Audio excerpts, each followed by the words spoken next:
she'd always loved conspiracy theories. Didn't matter, right, left, or sideways, but she loved them all, and that was okay. But when she applied it to me, that was too much. Right. And she thought she thought for sure that there's a whole load of things on the contrails in New Mexico, or what do they call that? Chemtrails. Chemtrails. Okay, in New Mexico, and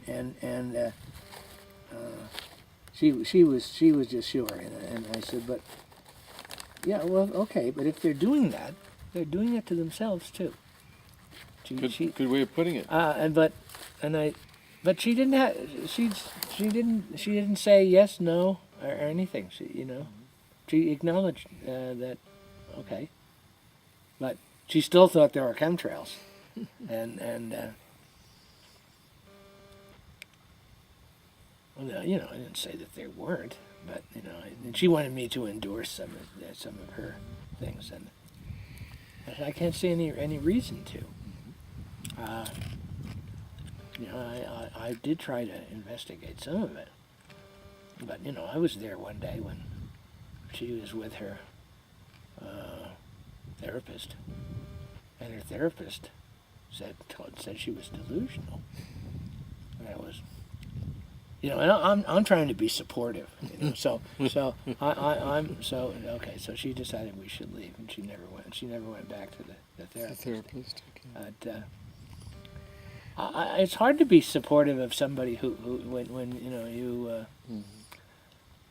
when the attack was on me, though, that did it. Well, if we were to look at conspiracy theories, to me there really is a conspiracy in place. Oh, no doubt. Right. The problem is, We'll never know what it was. well, part of it. Yeah. The other problem is that there's so many conspiracy Right. theories, most of which are probably wrong. Right. But they've got the story so muddled that we really can't work our way through the rat's nest of stories to figure it out. Now, to me, there is a conspiracy, and the conspiracy is corruption. It's greed, Yeah. right? Exactly. And there are very few of the players in the corruption, in the conspiracy, are probably actually working together. You know what I mean? They're all trying to get their own little piece of the pie, and they might work together a little bit if they get that by working together they can get a bigger chunk of the pie, right? Right. But I think that the whole thing is a horribly corrupt mess, but it's a mess because it's not organized. Right. Right. Yeah. Yeah. So to me, all governments are hopelessly corrupt. All religions are hopelessly corrupt. Yeah.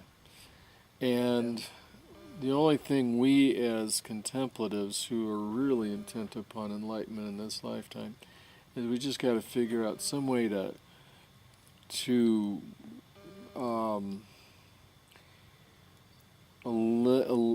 limit the disadvantage that the corruption around us, it's the distraction of the corruption.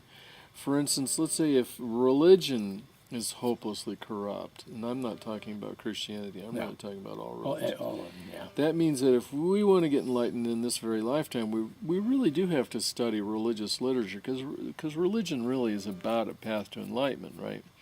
The problem is the literature has been mistranslated and misinterpreted for thousands of years. Right. So we have to maybe read that literature with just a certain amount of doubt in our minds and a healthy dose of critical thinking to be able to sort through the mess and go, okay, here's a gem buried in this mountain of garbage. Yeah. And it's back to that insight that you reported had developed through leading a contemplative life. I think it's the insight that we develop. I mean, the insight, there's many aspects of it, like just the intuition to know that you need to be in a certain place at a particular Yeah. time, and it may have nothing to do with your contemplative life. It may have to do with Well, you just- grocery shopping instead. You just know. Right.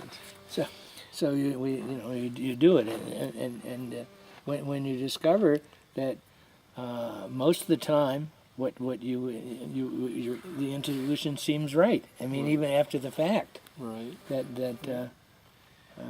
But we also apply that to our contemplative life, and we go Yeah. and we have to Yeah. use insight about the meditation technique, how often we meditate, how we meditate, and how understanding how important or the importance of a moral life. And some people, let's say the fundamentalists, overemphasize it, right? And the licentious ones underemphasize it. And I think the middle path is finding that path between. yeah, Right. without losing your humanity. I mean, some people want to say, well, no, you can't be human.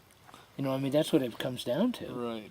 No, oh no, what this is, I mean, what, these are seem to be my biological urges or something, and and as long as I'm doing no harm or aware, that makes a difference. But That's actually a good point. The other thing that seems to be a common experience among those people who are experiencing jhana consistently on a regular basis is they seem to find it easier to avoid the excesses in life. yeah,